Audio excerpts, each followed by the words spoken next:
ಇಡೀ ನಮ್ಮ ದೇಶದಲ್ಲಿ ಭಾರತೀಯ ಜನತಾ ಪಕ್ಷದ ದಕ್ಷಿಣ ಭಾರತದಲ್ಲಿ ಭದ್ರ ಬುನಾದಿಯನ್ನ ಹಾಕಿರುವಂಥ ಕೀರ್ತಿ, ಅದರ ಜೊತೆಯಲ್ಲಿ ಕರ್ನಾಟಕದಲ್ಲಿ ಮೊದಲನೇ ಬಾರಿಗೆ ನಮ್ಮ ಸರ್ಕಾರ ತರಲಿಕ್ಕೆ ಕಾರಣೀಕರ್ತರಾಗಿರುವಂಥ ಶ್ರೀ BS ಯಡಿಯೂರಪ್ಪ ಸಾಹೇಬರ ಅಭಿಮಾನೋತ್ಸವ ಏನು ಸಮಾರಂಭ ಚಿತ್ರದುರ್ಗದಲ್ಲಿ ನಡೆಯೋದಿದೆ. ನಾ ಭೂತೋ ನಾ ಭವಿಷ್ಯತೋ ಅನ್ನುವ ರೀತಿಯಲ್ಲಿ ಆ ಕಾರ್ಯಕ್ರಮ ನಮ್ಮ ರಾಜ್ಯಾಧ್ಯಕ್ಷರಾದಂಥ ಸಹೋದರರಾದಂಥ BY ವಿಜೇಂದ್ರ ಅಣ್ಣವರ ನೇತೃತ್ವದಲ್ಲಿ ಅನೇಕ ನಮ್ಮ ಪಕ್ಷದ ಹಿರಿಯರ ಮಾರ್ಗದರ್ಶನದಲ್ಲಿ, ಅನೇಕ ಸಂತರ ಮಾರ್ಗದರ್ಶನದಲ್ಲಿ ಆ ಕಾರ್ಯಕ್ರಮವನ್ನು ನಡೆಯೋದಿದೆ.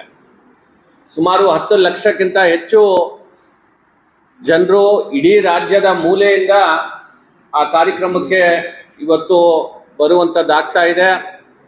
ವಿಶೇಷವಾಗಿ ಯಡಿಯೂರಪ್ಪ ಸಾಹೇಬರು ಇಡೀ ದೇಶದಲ್ಲಿ ಯಾರಾದರೂ ರೈತರ ಮೇಲೆ ಪ್ರಮಾಣ ವಚನವನ್ನ ಮಾಡಿ ಮುಖ್ಯಮಂತ್ರಿ ಆಗಿರುವಂಥ ಉದಾಹರಣೆ ಇದ್ರೆ ಇಡೀ ದೇಶದಲ್ಲಿ ಅದು BS ಯಡಿಯೂರಪ್ಪ ಸಾಹೇಬರು ಅಂತ ಹೇಳಿ ನಾವು ಈ ಸಂದರ್ಭದಲ್ಲಿ ಹೇಳಬೇಕಾಗತ್ತೆ. ವಿಶೇಷವಾಗಿ ರೈತ ಬಜೆಟ್ ಅನ್ನ ಮಂಡನೆಯನ್ನ ಮಾಡಿ ಪ್ರತಿಯೊಂದು ರೈತರಿಗೆ ಒಂದು ಸ್ವಾಭಿಮಾನದ ಜೊತೆಯಲ್ಲಿ ಅವರಿಗೆ ಬೆನ್ನೆಲುಬಾಗಿ ನಿಂತು ಇವತ್ತು ಸರ್ಕಾರ ರೈತರ ಜೊತೆಯಲ್ಲಿ ಇದೆ ಅಂತ ಮಾತನ್ನ ಹೇಳಿ ಇವತ್ತು ಪ್ರತ್ಯೇಕ ರೈತ ಬಜೆಟ್ ಅನ್ನ ಮಂಡನೆ ಮಾಡಿರುವಂತಹ ಕೀರ್ತಿ BS ಯಡಿಯೂರಪ್ಪ ಸಾಹೇಬರಿಗೆ ಸಲ್ಲುತ್ತೆ. ಈಗ ತಾನೇ ನಮೋಶಿ ಸಾಹೇಬರು ಹೇಳಿದ್ರು, ವಿಶೇಷವಾದಂಥ ಕಾಳಜಿ ಯಡಿಯೂರಪ್ಪ ಸಾಹೇಬರಿಗೆ ಕಲ್ಯಾಣ ಕರ್ನಾಟಕದ ಬಗ್ಗೆ. ನಮ್ಮ ಕಲ್ಯಾಣ ಕರ್ನಾಟಕಕ್ಕೂ ಕೂಡ ಇವತ್ತು ನಾಮಕರಣವನ್ನ ಮಾಡಿ ನಮೋಶಿ ಸಾಹೇಬರಿಗೆ ಹೇಗೆ ನಂಜುಂಡಪ್ಪ ವರದಿ ಆಯೋಗದ ಅವಕಾಶ ಸಿಕ್ತು, ಅದೇ ರೀತಿಯಲ್ಲಿ ನನಗೂ ಕೂಡ ಕಲ್ಯಾಣ ಕರ್ನಾಟಕ ಅಭಿವೃದ್ಧಿ ನಿಗಮಕ್ಕೆ ನಾಮಕರಣವನ್ನ ಮಾಡೋದ್ರ ಜೊತೆಯಲ್ಲಿ ಅದರ ಒಂದು ನಾಮಕರಣ ಆದ್ಮೇಲೆ ಅದರ ಮೊದಲನೇ ಅಧ್ಯಕ್ಷನಾಗುವಂತ ಸೌಭಾಗ್ಯ ಇವತ್ತು ಒದಗಿ ಬಂದಿರುವಂಥದ್ದು.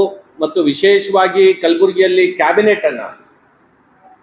ಕ್ಯಾಬಿನೆಟ್ ಮೀಟಿಂಗ್ ಈ ಭಾಗದಲ್ಲಿ ಬಹಳ ಯಾವುದೋ ಕಾರಣಕ್ಕೆ ಹಿಂದೆ ಯಾವತ್ತೂ ಆಗ್ತಾ ಇರಲಿಲ್ಲ. ಆದರೆ ಮೊದಲನೇ ಬಾರಿಗೆ ಇಲ್ಲಿ ಕ್ಯಾಬಿನೆಟ್ ಮೀಟಿಂಗ್ ಅನ್ನ ನಡೆಸೋದ್ರ ಮುಖಾಂತರ ಇಡೀ ಸರ್ಕಾರನೇ ಇವತ್ತು ಕಲಬುರಗಿಯಲ್ಲಿ ತಂದಿರುವಂಥದ್ದು ಮಾನ್ಯ ಯಡಿಯೂರಪ್ಪ ಸಾಹೇಬರಿಗೆ ಈ ಕೀರ್ತಿಯನ್ನ ಸಲ್ಲುತ್ತೆ. ಈಗ ವಿಶೇಷವಾದಂತಹ ಸಂಬಂಧ ಇವತ್ತು ಯಡಿಯೂರಪ್ಪ ಸಾಹೇಬರದು ಮತ್ತು ಕಲ್ಯಾಣ ಕರ್ನಾಟಕ ಭಾಗದ ಮೇಲೆ ಇರುವಂಥದ್ದು.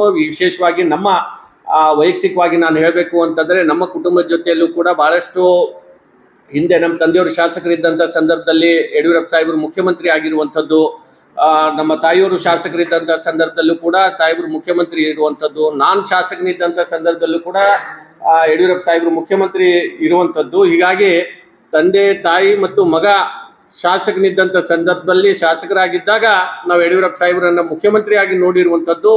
ಇದು ಒಂದು ಅವಕಾಶ ಇವತ್ತಿನ ದಿವಸ ನಮಗೆ ಸಿಕ್ಕಿರುವಂಥದ್ದು. ಹೀಗಾಗಿ ಯಡಿಯೂರಪ್ಪ ಸಾಹೇಬರಿದ್ದಾಗ ಕಲಬುರಗಿ ಏರ್ಪೋರ್ಟ್ ಆಗಿರ್ಬೋದು, ಕಲಬುರಗಿ ಮಹಾನಗರ ಪಾಲಿಕೆಗೆ ಹಿಂದೆ ನಮ್ಮ ತಂದೆಯವರು ಶಾಸಕರಿದ್ದಂಥ ಸಂದರ್ಭದಲ್ಲಿ ಅವಾಗ 200 ಕೋಟಿ ರೂಪಾಯಿ ಇಲ್ಲಿ ಅನುದಾನ ನಮ್ಮ ಭಾಗಕ್ಕೆ ಕೊಟ್ಟಿರುವಂಥದ್ದು. ಹೀಗಾಗಿ ಈ ರೀತಿ ಹೇಳ್ತಾ ಹೋದ್ರೆ ಬಹಳಷ್ಟು ಅವ್ರು ಮಾಡಿರುವಂಥ ಸಾಧನೆ ಇದೆ. ಹೀಗಾಗಿ ನಮ್ಮ ಭಾಗದ ಜನರಿಗೆ ನಾನು ವಿನಂತಿಯನ್ನ ಮಾಡ್ಕೋತೇನೆ, ಈ ಕಾರ್ಯಕ್ರಮಕ್ಕೆ ತಾವು ಕೂಡ ಹೆಚ್ಚಿನ ಸಂಖ್ಯೆಯಲ್ಲಿ ಬರೋದ್ರ ಮುಖಾಂತರ ಯಡಿಯೂರಪ್ಪ ಸಾಹೇಬರ ಏನು ಸಾಧನೆ ಇದೆ ಈ ಸಾಧನೆಯನ್ನ ನಾವೆಲ್ಲರೂ ಕೂಡ ಗೌರವವನ್ನ ಕೊಡುವಂಥದ್ದು ನೀವು ಎಲ್ಲರೂ ಸೇರಿ ಮಾಡೋಣ. ಈ ಭಾಗದಿಂದ ಇನ್ನೂ ಹೆಚ್ಚು ಜನರು ಆ ಕಾರ್ಯಕ್ರಮಕ್ಕೆ ಹೋಗೋದ್ರ ಮುಖಾಂತರ ಅದಕ್ಕೆ ಸಹಕಾರವನ್ನ ನೀಡಬೇಕು ಅಂತನ್ನುವ ವಿನಂತಿಯನ್ನ ನಾನು ಮಾಧ್ಯಮದ ಸ್ನೇಹಿತರ ಮುಖಾಂತರ ಮಾಡ್ತಾ